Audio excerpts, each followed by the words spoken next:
vanishing folklore and belief.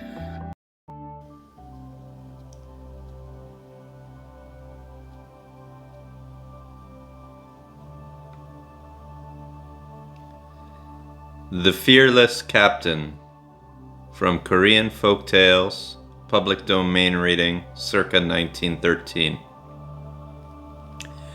There was formerly a soldier, Lee Man-ji, of Yeongnam, a strong and muscular fellow and brave as a lion. He had green eyes and a terrible countenance. Frequently he said, "Fear! What is fear?"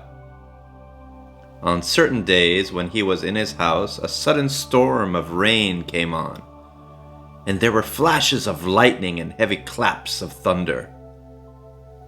At one of them, a great ball of fire came tumbling into his home and went rolling over the veranda, through the rooms and into the kitchen and out into the yard, and again into the servants' quarters. Several times it went and came bouncing about. Its blazing light and the accompanying noise made it a thing of terror. Yi sat down in the outer veranda, wholly undisturbed. He thought to himself, "I have done no wrong, therefore why do I need to fear the lightning?" A moment later, a flash struck the large elm tree in front of the house and smashed it to pieces. The rain then ceased, and the thunder likewise. Yi turned to see how it fared with his family, and found them all fallen senseless. With the greatest of difficulties, he had them restored to life. During that year, they all fell ill and died. Yi came to Seoul and became captain of the Right Guard. Shortly after, he went to North Hamgyong province, and there he took a second wife and settled down. All his predecessors had died of goblin influences, and the fact that calamity had overtaken them while in the official quarters had caused them to use one of the village houses instead. Yi, however, determined to live down all fear and go back to his old quarters, which he extensively repaired. One night his wife was in the inner room while he was alone in the public office with a light burning before him.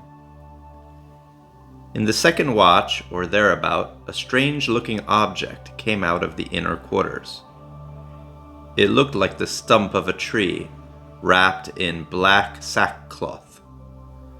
There was no outline or definite shape to it, and it came jumping along and sat itself immediately before Lee Man-ji.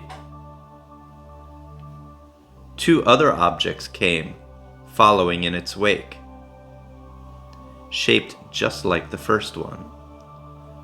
The three objects then sat in a row before Yi, coming little by little closer and closer to him.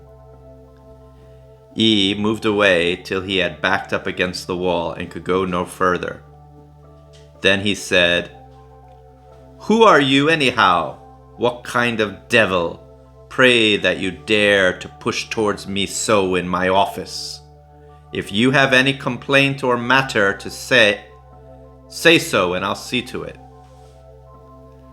The middle creature said in reply, "I'm hungry, I'm hungry, I'm hungry." Yi answered, "Hungry, are you? Very well now, just move back and I'll have food prepared for you in abundance." He then repeated a magic formula that he had learned and snapped his fingers. The three devils seemed to be afraid of this.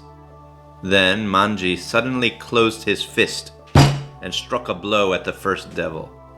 It dodged, however, most deftly, and he missed, but hit the floor, a sounding blow that cut his hand.